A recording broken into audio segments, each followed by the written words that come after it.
We are going to get started. Hello, everyone. Hello, everyone who is joining us on Zoom. And welcome to the second day of this conference on superstition in modern Chinese history. We heard from 4 wonderful presenters yesterday. We will hear from 4 more today. And for those of you who weren't in attendance yesterday, this conference is the first in a series of 2 conferences on this topic, the goal of which is to produce an edited volume. So the conference itself is organized into a morning session and an afternoon session. In the morning, we'll be giving normal conference presentations, and then in the afternoon, we'll be doing intensive workshopping of individual papers. So we will kick off the morning with our first session today on the topic of superstition and science, and I'll just briefly introduce the speakers. Speaking first will be Luis Fernando Bernardi Junquiera, who is currently a PhD student in the Department of History at University College London and a special research student at Tohoku University in Japan. He is currently in Japan right now, where he has heroically been staying up all night for the past 2 nights. It is the middle of the night right now, so go easy on him. And then speaking after Luis will be Dr. Rebekah Nedostup, who is an associate professor of history at Brown University. Each of the presenters will speak for about 15 minutes, and then we will have discussant remarks from Dr. Mei Zhan, who is an associate professor in the Department of Anthropology at UC Irvine. So I will turn the stage over to Luis now. Yeah, just let me share the screen first. Yeah, is it okay? Yep. Yeah, looks good. Okay. Yeah, thanks so much everyone for coming, especially Emily and Albert for inviting me to attend this workshop. And I also should apologize because I was supposed to attend this in person, but because I'm Brazilian, I need a visa in order to enter the US. And unfortunately, it takes between 6 to 8 months for the visa to be processed. And so I couldn't make this in time.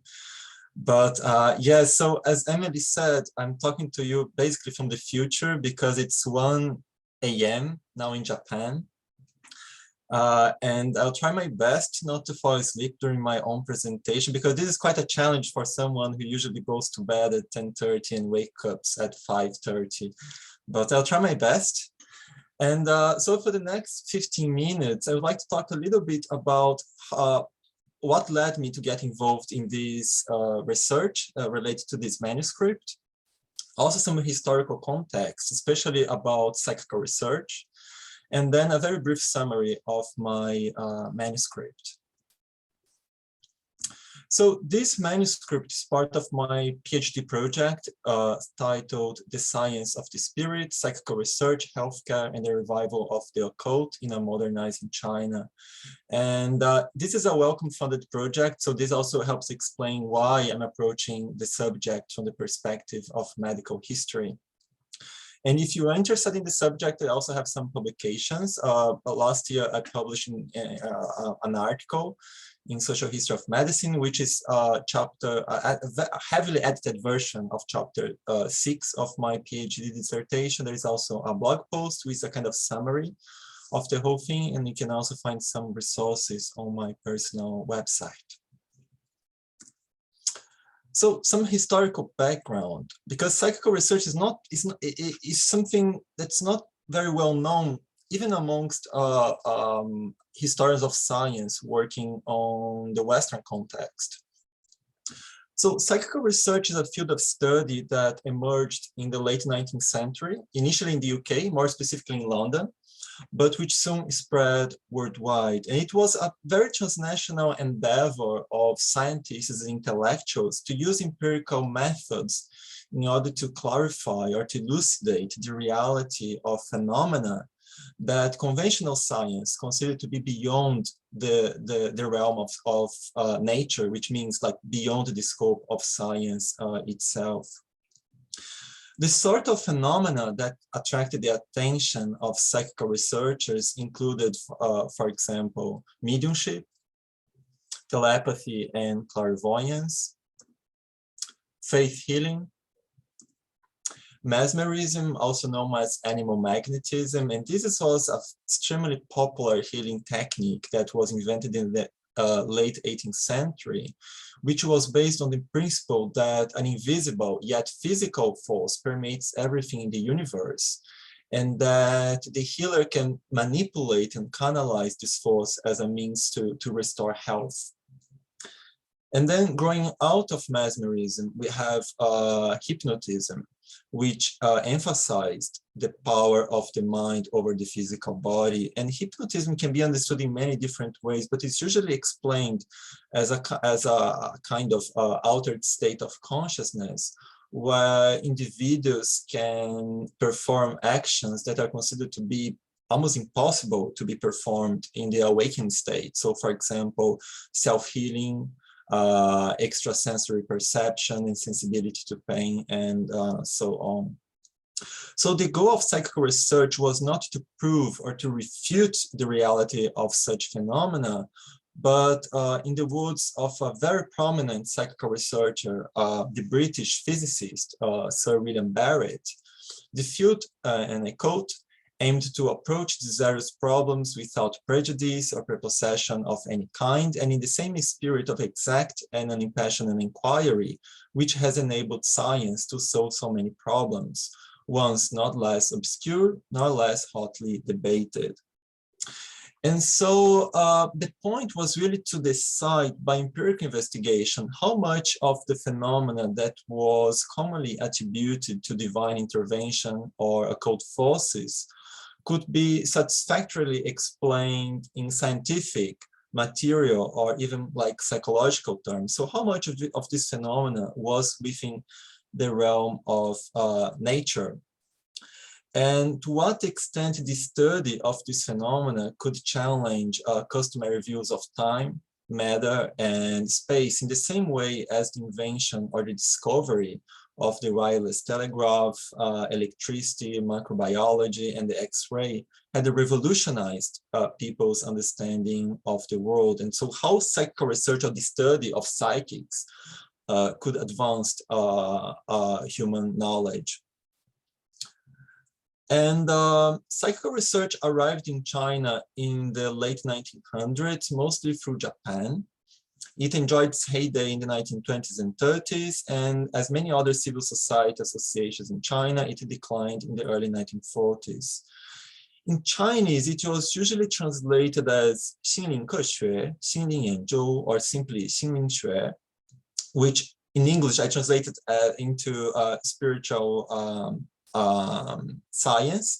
And spiritual science, again, was a concept very much in vogue amongst this transnational community of psychical researchers. So sometimes they call it spiritual science or science of the spirit.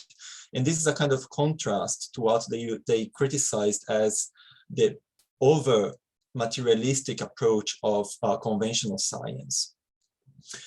And as you might have noticed, psychical research really flourished in China during the anti-superstition campaigns.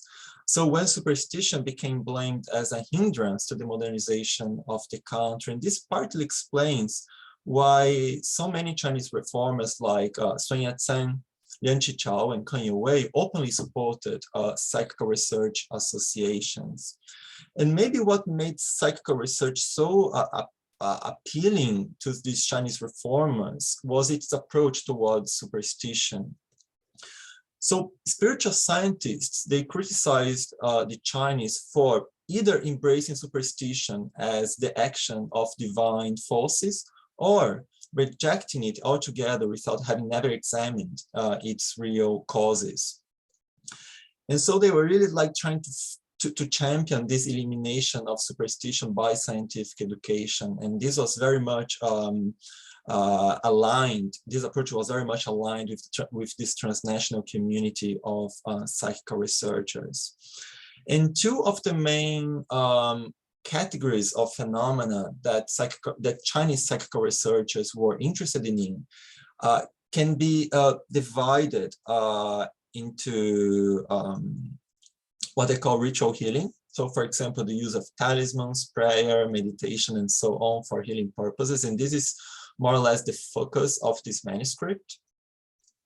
and also spirit possession, so different kind of spirit possession. And this is something that I have included in my PhD dissertation in chapter 5, but not, initially I was planning to include this in this manuscript, but then it was simply too much, and then I have to give up.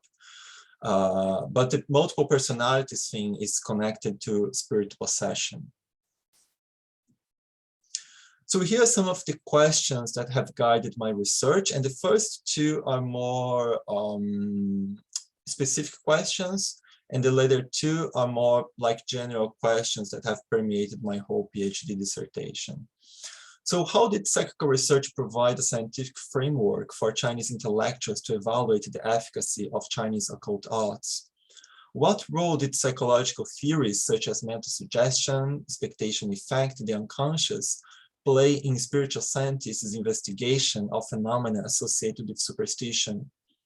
And then more broadly, to what extent did spiritual science blur the boundaries between science and superstition in Republican China? And this is something I should emphasize, because the debate between of spiritual scientists was not between religion and superstition, but was between science and superstition, which is something that you may believe that is quite well defined, but as you're going to see, it to them it was not the boundaries was not well defined at all.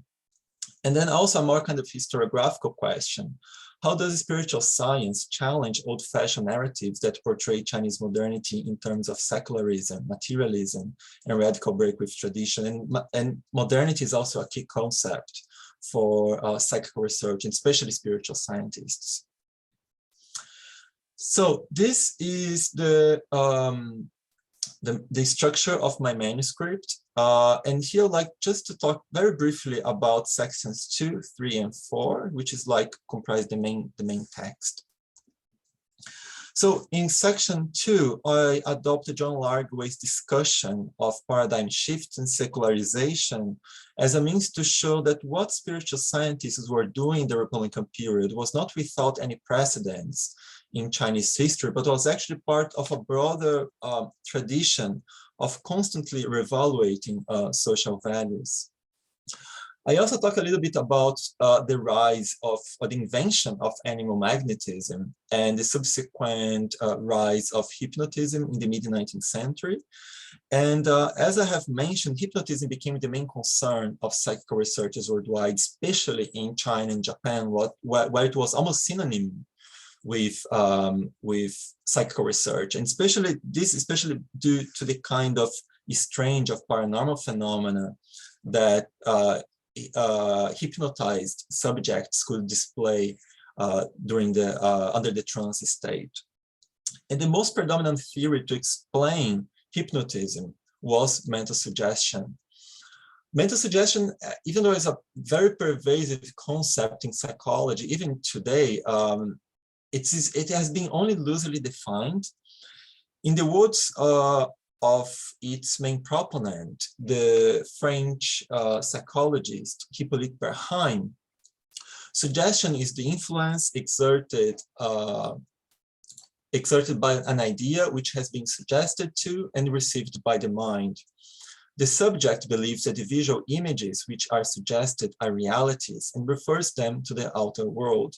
And this is a very theoretical explanation. And if I may, I would like to give a more illustrative example. It's a very crude example, but that might help you better understand what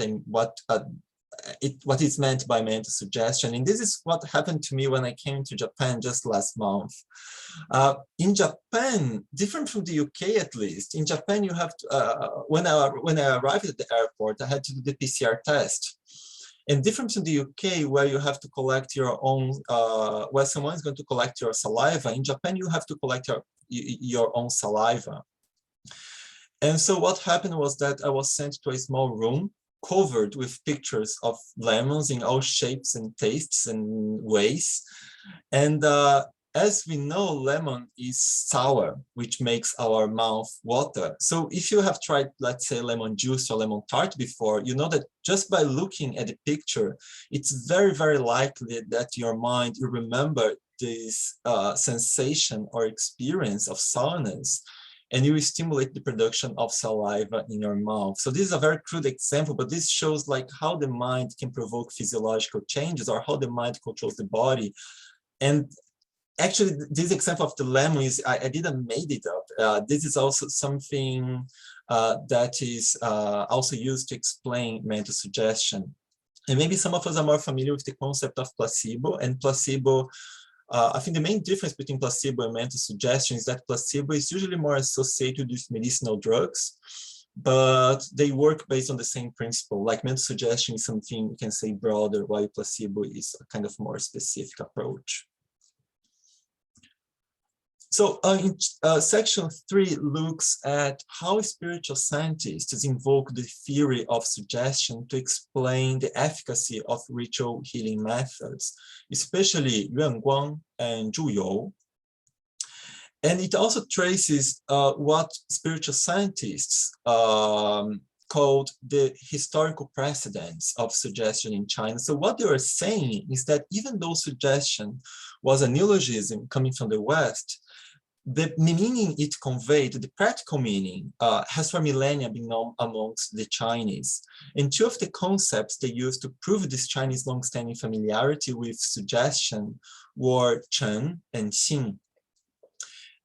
In pre-modern talismanic sources, Chen and Xin refer to how the moral conduct and mental disposition of the healer and his patients affect a talismanic treatment.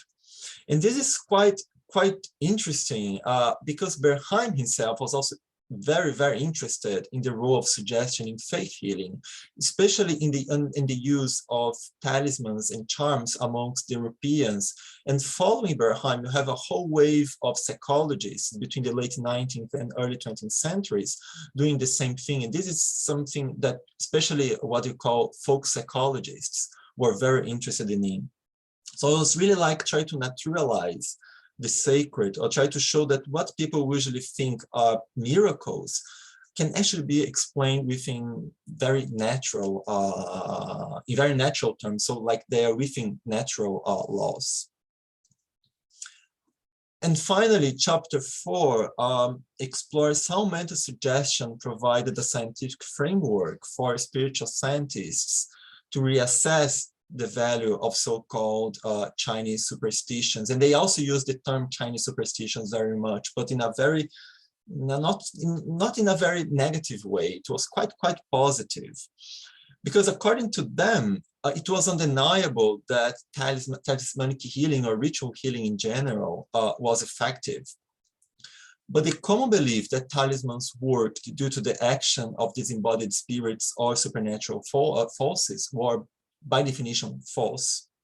So to them, talismans worked because the healer and his patients had very strong conviction or the very strong faith, this deep faith that the talismans would work. So superstition was no longer seen as a kind of object or entity, but rather as a wrong way of explaining reality, which attributed to purely mental, that means like natural causes, a more spiritual or even supernatural meaning. So the methods labeled superstitious, they should not be discarded altogether, but redeployed as legitimate techniques to induce the hypnotic state and to harness the powers of the unconscious mind. And unconscious was also a very important concept at the time. And so what are these so-called superstitious methods that spiritual scientists consciously redeployed as powerful suggestion techniques? And in my paper, I have showed some of them, and here I can share some with you in a more illustrative sense. So like on the left, we can see is a drawing that was produced in the 1890s. And this is a Kang Xiang. Kang Xiang is a kind of ritual specialist, female ritual specialist, by the way. And what she would do, she would stare at the flames of a burning incense, and then she could have visions in the flames, or she could be possessed, and in full possession, she could heal her patients. On the right is a drawing published in a very popular manual of, very popular Chinese manual of hypnotism. And that was published in the 1920s and 30s, and actually it's still in print today, surprisingly. And here you can see the hypnotist using exactly the same method, and this is just not a coincidence. They are explicitly using the same method, but here not to invoke any kind of spiritual forces, but to invoke the unconscious. So it again try to naturalize these events or this kind of phenomena. Here we have a very similar thing, a very similar activity. So on the left is a drawing published in a pictorial magazine in the early 1900s. And you can see a woman and she has a kind of breast tumor or something. And then just standing in front of the wall, you have a talisman killer holding a kind of small rod and then drawing talismans on the wall. And then on the right, you have the same hypnotist. So this is published in the same manual of the same Chinese manual of hypnotism, and you have the hypnotist doing the same thing, drawing talismans on the wall. And the instructions explain that the hypnotist, which we can see he's dressed in like Western clothes, so showing that's something very modern. He also explains that apart from drawing talismans on the wall, you could also utter spells, use mudras, so this kind of hand gestures. You could touch the patient, and also you could dress yourself in Taoist or Buddhist robes. All this with the aim of inducing the hypnotic trance. So the idea was not to discard these techniques, but to use them as a way to induce the hypnotic trance, and again to harness the power of this all-powerful unconscious mind. So this, I think, is almost everything. It's a kind of summary of what I have done. And if you have any questions or anything, I will be very glad. I'll try my best to answer them. So yeah, thank you very much.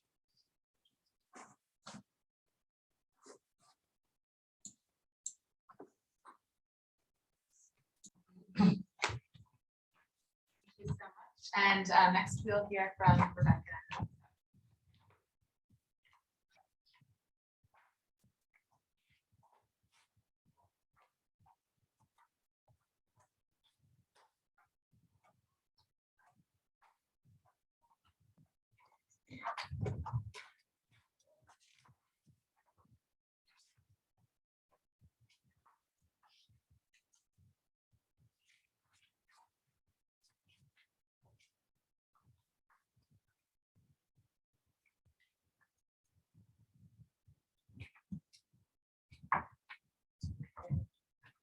Thank you very much, everyone, for being here today on this somewhat gloomy morning, unusually in California and online.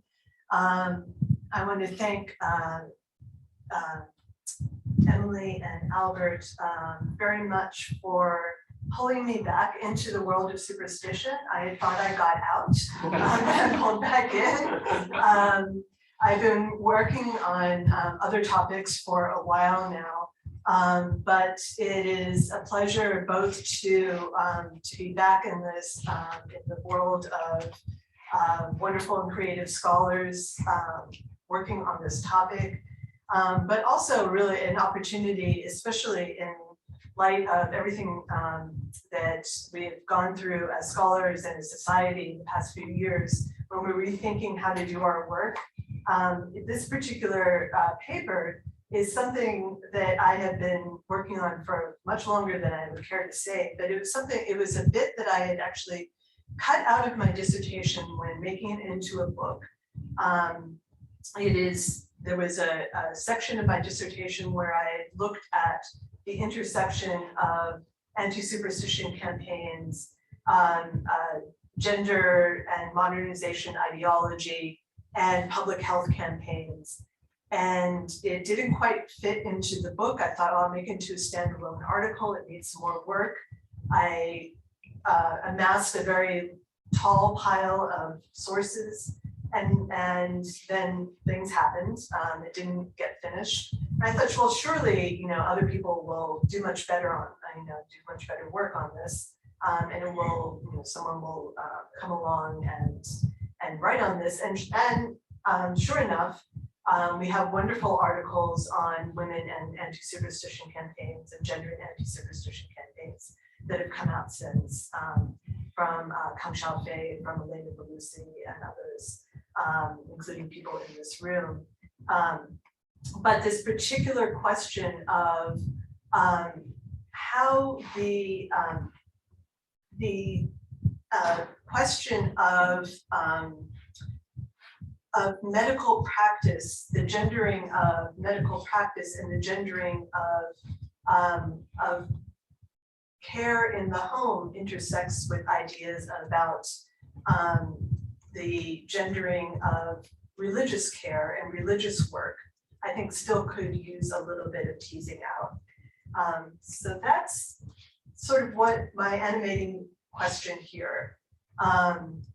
Behind all of that is something that continues to fascinate me, is how is the vocabulary of superstition in general disseminated over the course of, say, the long 20th century, or from the late 19th century to now, from intellectual and political religious elites to broader segments of the population. What are the mechanisms by which it's disseminated?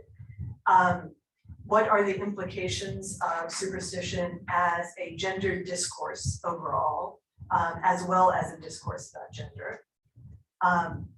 And can contestations, specifically regarding this paper, can contestations about superstition also represent these contestations about care and about affective labor within families and communities?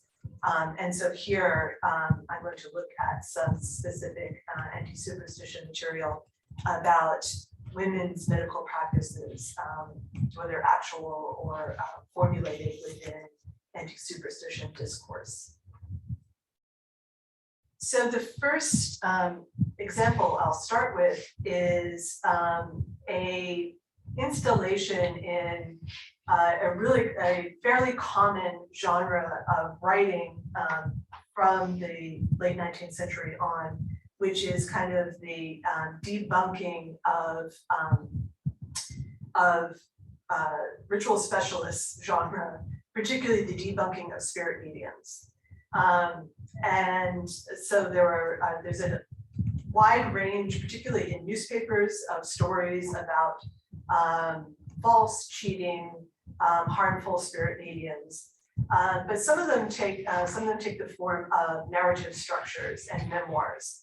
And so one such example appeared in a short-lived supplement in the Guangzhou edition of the Ningguo Ribao, the Republican Daily, that was tied to that city's Fengsu Gaige Wei Yuanhui, which Hu Chihua has written about. That was the local government and party's anti-superstition entity.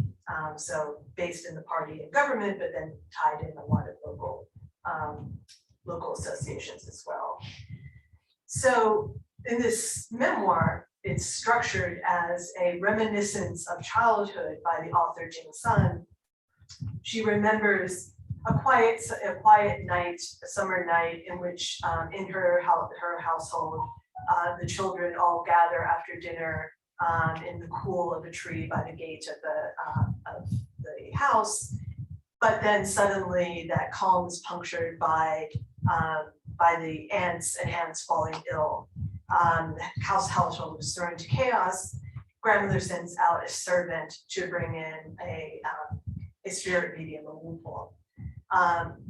And the spirit medium says, okay, well, you can solve this problem. It's a case of possession. And so I will need 20 yuan to hold a ceremony for for deities so that we can get rid of the ghost. And it should be noted, everyone in the story is female. The ghost, the grandmother, the aunt, the children, the servant that goes to get the wupo, and so, and of course the medium. And so in the telling, Jing Sun says, well, I can, this is not right. I can expose the medium. So she, after the exorcism is carried out, she then feigns sickness, lays down in her bed, and the medium says, okay, well, I can take care of this too. It's only another 10 quiet. And because the ghost is jumped into Jing San. Whereupon, and so, you know, the grandmother consents, whereupon Jing San jumps up from her bed, shows that nothing's wrong with her, exposes the medium. So it's this sort of classic story of exposure. And after that, the grandmother falls into tears, and Jing San, she says, I carefully explained to her how the medium had cheated her, what the origins of illness were, and grandmother tearfully swore never to engage in such folly again. So it is a tale of the wisdom of the child and the innocence of the child exposing the folly and ignorance of the elders. So this sort of sets a genre of a certain kind of story, which is not only about how this particular kind of ritual specialist or medical practitioner can be exposed, but a particular kind of family dynamic. And we see this in literature, we see it in essays like this, and we also see it in letters, actual letters, model letters especially, about family dynamics and children especially pushing back at their elders on this question of medical care. So that's one line of activity and activism around women's medical decisions and superstition. The other is the mass mobilization and education of the political vanguards line, which we see on the very same page of that same supplement. Next to Jing San's essay, there's an essay by Liu Qi-cheng called Women and Destroying Superstition, which states some of these common assumptions also repeated in essays of the time, saying that in the movement to eradicate superstition, the thing we're really worried about is women. And it's going to take the educated vanguard of women to free those women in particular. And the techniques are then of mass mobilization. And in Elena Belusi's essay, for example, she talks about how people like Jin Tianhe and in other writings we see Qiu Jin sort of started this line of thinking about educated women freeing each other. So we can see this develop also in letters in these Chudu collections as a way of thinking about educated women bringing about enlightenment. But I see it as happening through a kind of a very intimate relationship and affective labor, rather than necessarily through the mass mobilization of party work. So I think if we put these things together, we might come up with a somewhat more complex genealogy of the connection between gender and anti-superstition work, and think about what the sort of emotional quotient of anti-superstition formulations were and discourse was at the beginning of the 20th century. So to take a little look at the letters, they utilized a combination of new language and new political and social articulations with a predication on a social and affective connection of the writer to recipient. So in some of the collections, the earlier collections, they're They're very straightforward. They're written almost as essays, and you can sort of see the educational background of particularly women's schools that they're coming out of. But some of them use and actually gloss statements that are meant to create this affective connection, such as a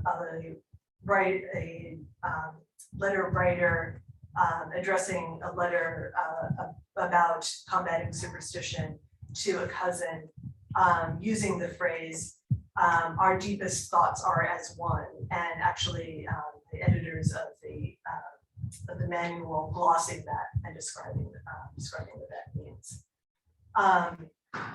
So these less essay collections, letter writing collections, give everything from practical advice to describing how to model modernity. So they include letters on practical things like how to invite someone to your dinner party, how to write a letter when you're sending a gift, how to send a letter of condolence, all these kinds of ordinary social interactions, but also how to write to your cousin to tell her not to drink, how to write to your aunt to say don't gamble, don't smoke, don't drink, don't pray to deities, do get an education, do go out and get a profession, use national products, open a factory, that's one of my favorite ones, and also destroy superstition. And one of the, there's two interesting letters in this particular collection from Shanghai, from the Xinjiang Press, which went through a number of printings, so it was quite popular. So one was a letter on destroying superstition.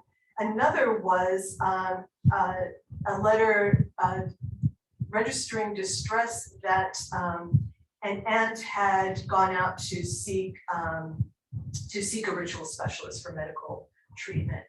And so this is written to the cousin. From sister's letter, I heard that aunt's illness had gone on for a long time and that medicine has had no effect. Now she is taking a shenfang, a divine prescription. Hearing this, I could not overcome my shock. And then the letter launches into a rationalist description of why a shenfang could not possibly work, predicated on the idea that there are more people in the country than there are Buddhist deity statues, so the deities can't possibly take care of all the people at once. It's an interesting argument. But I ask you to quickly find a doctor of discrimination and carry out a medical cure and steer clear of superstition. So you get this sort of early version of this using a personal relationship to make an anti-superstition argument. When we move on later into the 1920s, and we move into the era of mass politics, some of the same arguments are that we see in the letters are taken and replicated in propaganda pamphlets and other materials of the Nationalist Party, but they are taken out of the familial setting, the domestic setting, and placed into what is meant to be a larger mass mobilization context. And the important thing here too is to think also that this is work that is meant to be in part targeted to women in two instances, I would say, in mass mobilization of women as part of general political work, but also particularly in public health work, where women, especially rural women, were seen as a particular target or obstacle, depending on who's doing the articulation at any given moment. But this is also taking place in the context of this larger formulation of superstition and sometimes religion as a gendered problem. This is not particular to the nationalist period. This goes back to some of the earliest formulations of the category of religion in the modern world. I'm thinking of how Boyate has written about Kang Youwei's discussion of Jiao and in the context of sort of social Darwinism, competition between civilizations, and that China must have a Jiao lest it be annihilated. And to me, this discourse of national competition and national annihilation has heavily gendered inflection. And we see this when we get to the 1920s, where superstition becomes an index of national weakness. That Guomindang talks about the Chinese nation will have no way to escape the quote fate of destruction if we don't get rid of superstition. It will settle among people, and they will become bereft of self-confidence, and the will be weakened. So this fatalism idea. But people like the Minister of Interior talk about specifically practices arousing the laughter of nations. So in terms of political action, during the Nanjing decade, we see, and this has been, we've already talked about this during this conference, that there was a punitive approach in terms of by attacking supply, attempts to ban ritual specialists, and in terms of ones that would be relevant here, banning fortune tellers, but also including this category of spirit mediums. I talked a little bit in the paper about sort of rethinking these bans in gender terms might be interesting, because from the evidence that we have, and maybe even thinking about the possibilities a little bit,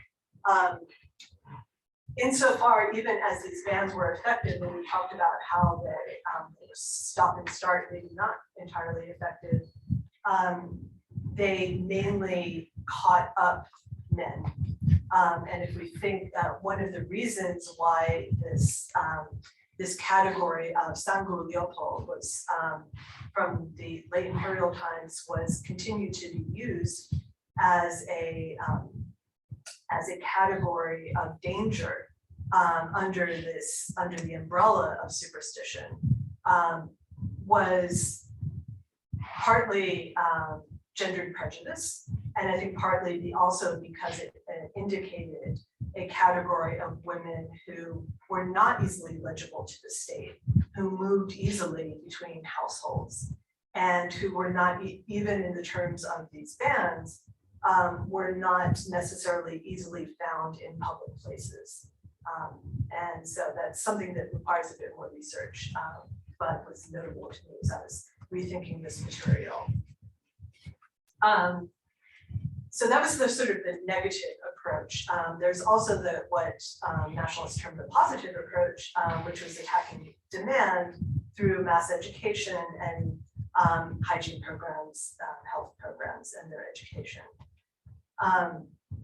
And so these are quite familiar through the history of public health. The idea of mass education on health also shows up in women's education specifically. So this is just another example of how this material is conveyed through the very basic levels of adult literacy education for women. So in these Minzhong Jiaoyu textbooks, textbooks for adult literacy, you have on the one hand lessons for gender equality or women's equality with men on very basic levels. Yes, women are also people. And then lessons on basic hygiene and the origins of disease, with also people, again, coming back to anybody's favorite yesterday. But I find something actually quite touching also in the illustration on the left about talking about communicable diseases, but with the ill person sort of reaching out to the family members who are protecting themselves. Then there are lessons about rationalism and health, and Sun Yat-sen and the famous story of him destroying the deity statue in his hometown of Cuijian. It's just from my heart. Of Cui Hung, is the common figure in these stories. He shows up over and over again, and is sort of the origin story of this meme of the gods can't even protect you. How can they protect them? The gods cannot not even protect themselves. How can they protect you?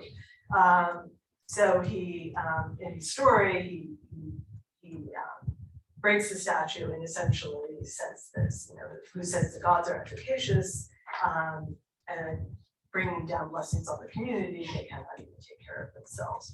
And so this shows up in also in these Junquiera texts and in numerous other textbooks for children as well.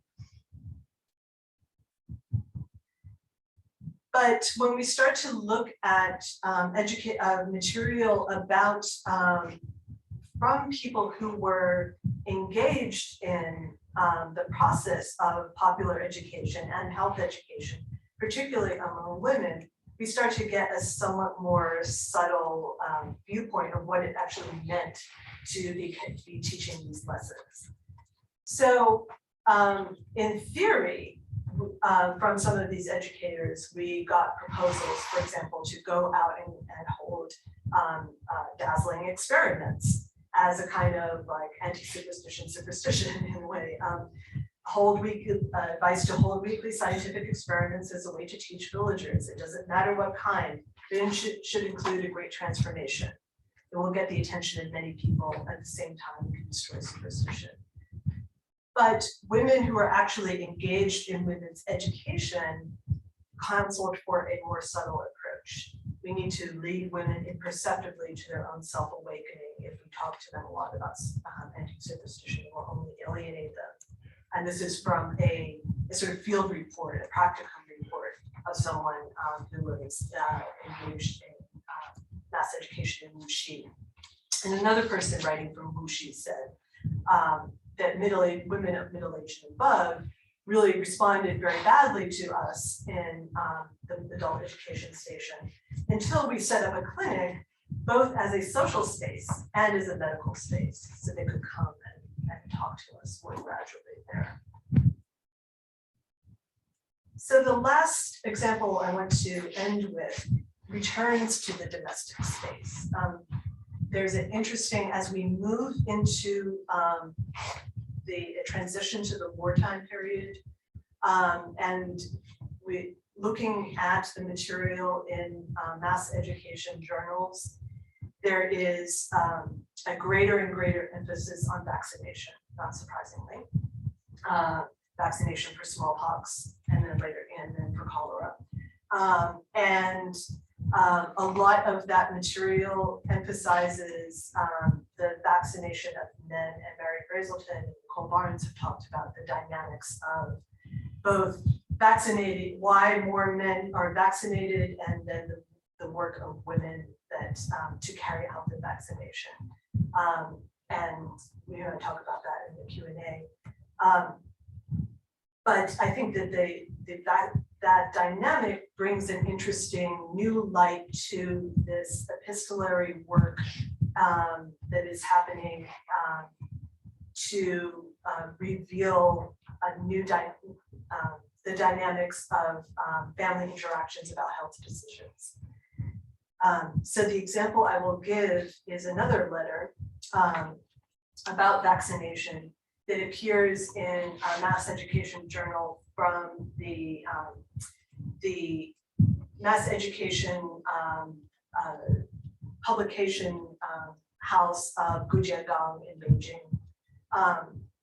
And it's from a worker who had left the countryside to go to a factory where he was both vaccinated for smallpox, but then had the doctor who had vaccinated the factory gives them a lengthy lecture about the origins of vaccination, modern medicine, and then also criticizing Chinese popular religion and the cults of the smallpox goddess and so on